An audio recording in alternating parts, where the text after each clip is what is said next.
Entrevista Venevisión. Líder en opinión. Por tu canal independiente, Venevisión. Amigos, vamos a conversar con Tomás Guanipa, el secretario general de Primero Justicia. Como siempre, bienvenido a Venevisión. Muchas gracias, Eduardo. Un placer estar aquí y saludos a toda la gente que nos ve hasta ahora. Bueno, inicialmente se había previsto que el jueves pasado comparecía el presidente Nicolás Maduro ante la Asamblea Nacional. Hubo una postergación hacia el día de hoy y ayer en horas de la tarde supimos los venezolanos que la presencia de Nicolás Maduro en la Asamblea para la memoria y cuenta va a ser el día de mañana. ¿Esto tiene una importancia sustancial para el momento que vive el país?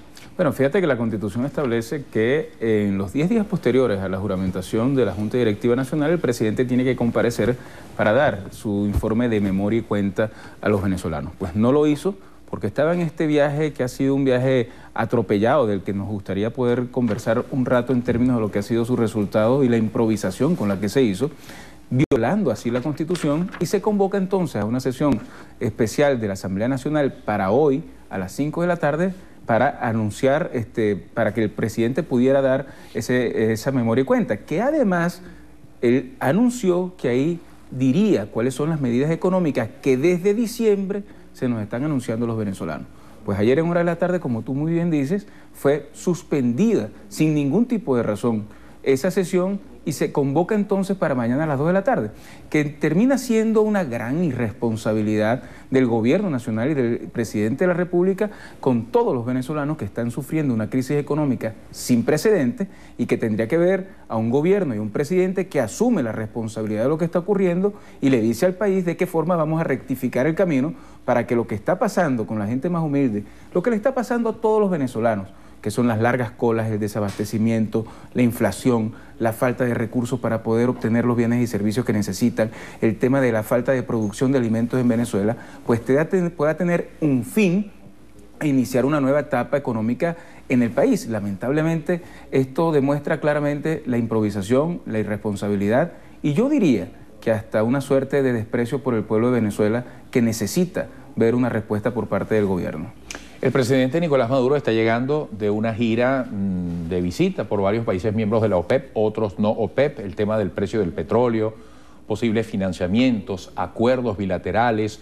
¿Qué le ha dejado este esfuerzo a Venezuela? Mira, lo primero es que yo creo que fue una gira absolutamente improvisada. La primera llegada es a Rusia, donde supuestamente tiene una reunión con el gobierno ruso y quien lo atiende es el vicecanciller. Luego cada día iba anunciando un nuevo sitio donde iba a estar. Y esta gira presidencial tenía dos objetivos principales. El primero, lo dijo él claramente, proteger los precios del petróleo y lograr que tuviesen una subida frente a la caída que estaban teniendo. Pues durante los 13 días que duró el viaje del presidente de la República, el petróleo cayó como no había caído antes. Llegó a estar por debajo de los $40, con lo cual el primer fracaso evidente es que no pudo hacer absolutamente nada para controlar el mercado, porque evidentemente nada iba a poder hacer. Así que esa era una promesa que, bajo la cual principalmente habría que tener un gran liderazgo que él no tiene para poderlo ejercer. Y en segundo lugar, iba en búsqueda de recursos.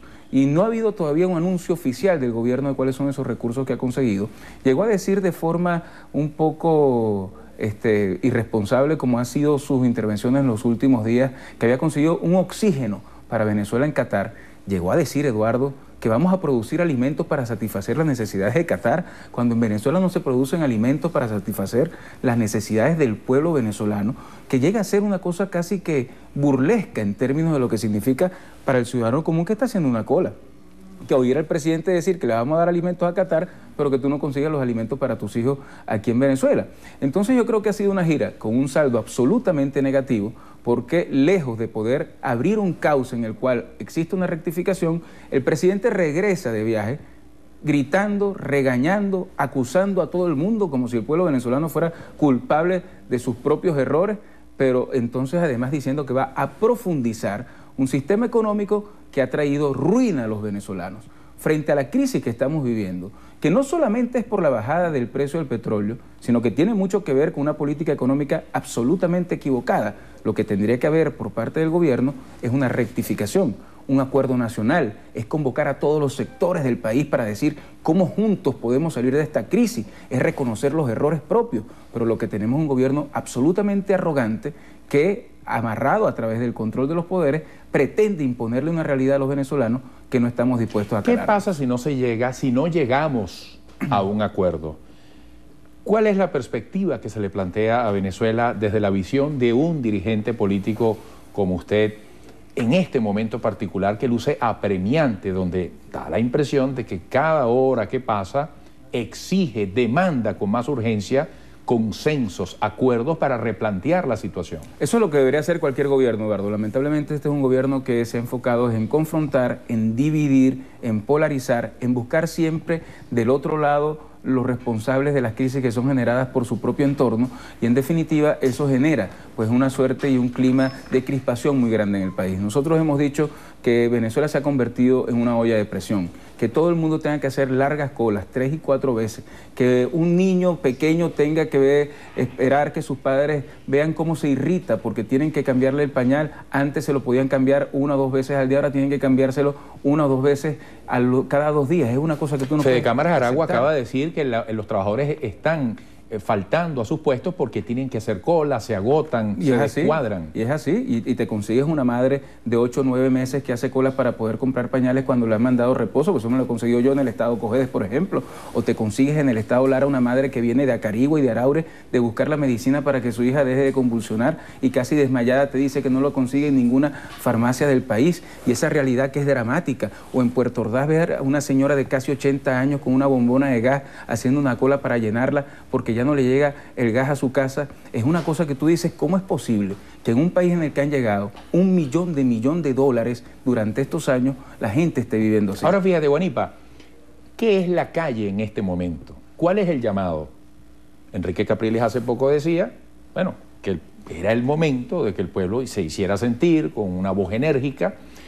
Ha dicho el defensor del pueblo, lo decía hace pocas horas en esta misma silla, que no serán aceptadas las guarimbas. Hay gente incluso dentro de la oposición que exige más energía en el llamado a protestar en la calle. El gobierno habla de un golpe económico, aparte de la guerra y el sabotaje económico. Esta semana hay un llamado tanto del sector oficialista como de la oposición para sendas marchas a propósito del 23 de enero. ¿Qué es la calle entonces? ¿Qué se le dice a la gente? Varias cosas. Lo primero, si aquí hay un golpe económico es un autogolpe, porque es el gobierno que expropió 4 millones de hectáreas y que solamente tiene de esas 4 millones de hectáreas que eran productivas, el 2% productivas.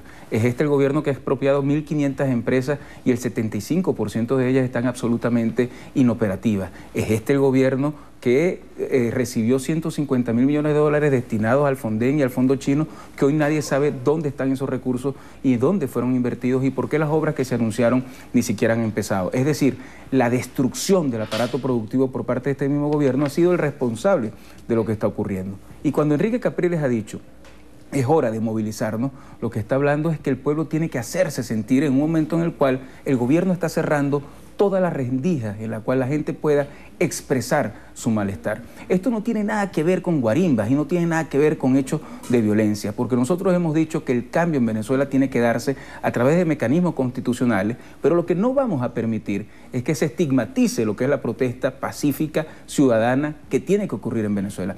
9.000 protestas el año pasado, protestas que tienen que ver con la gente que no tiene agua y sale a la calle a ver por qué no tiene agua, o que se le va la luz y protesta por no tener luz.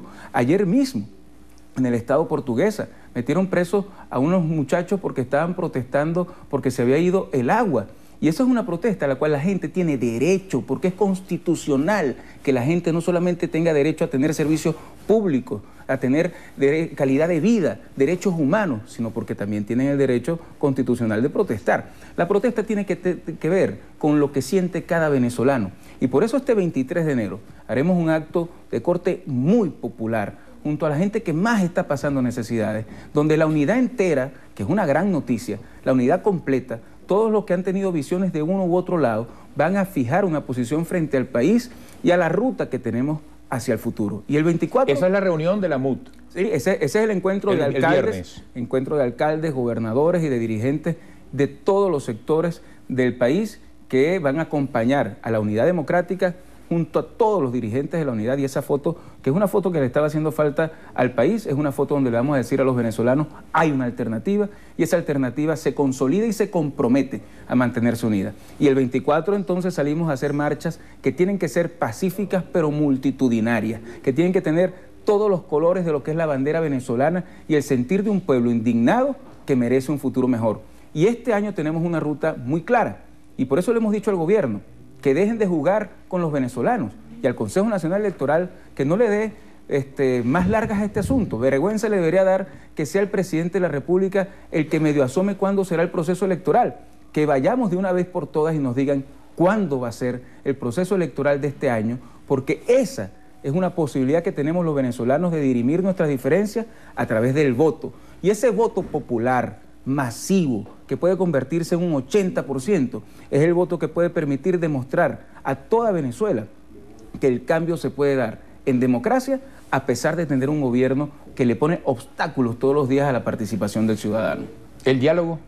Mira, el diálogo siempre está allí, el diálogo es una necesidad, el diálogo es propio de la política, es propio de quienes quieren la paz, pero el diálogo tiene que promoverlo el gobierno principalmente. Y la actitud con la que el señor Maduro llega de viaje amenazando, ofendiendo, regañando al pueblo de Venezuela, es una cuestión que por supuesto elimina la posibilidad de que exista un diálogo sincero. Ojalá, el mea culpa que tendría que hacer el gobierno los llevara a plantear un diálogo sincero en el país, pero lamentablemente no está en capacidad Nicolás Maduro porque ni tiene liderazgo ni ha tenido la vocación de diálogo que cualquier gobernante democrático debería tener. Pero nosotros siempre estaremos abiertos al diálogo y por eso una cosa muy importante, Eduardo, que hemos hecho durante estos meses es ir a salir y a conquistar a todos esos venezolanos, abrir un diálogo franco con todos esos venezolanos que creyeron en Hugo Chávez, que votaron por Nicolás Maduro y que hoy están absolutamente arrepentidos. Y créeme que son una gran mayoría. Esa forma de unir al pueblo de abajo hacia arriba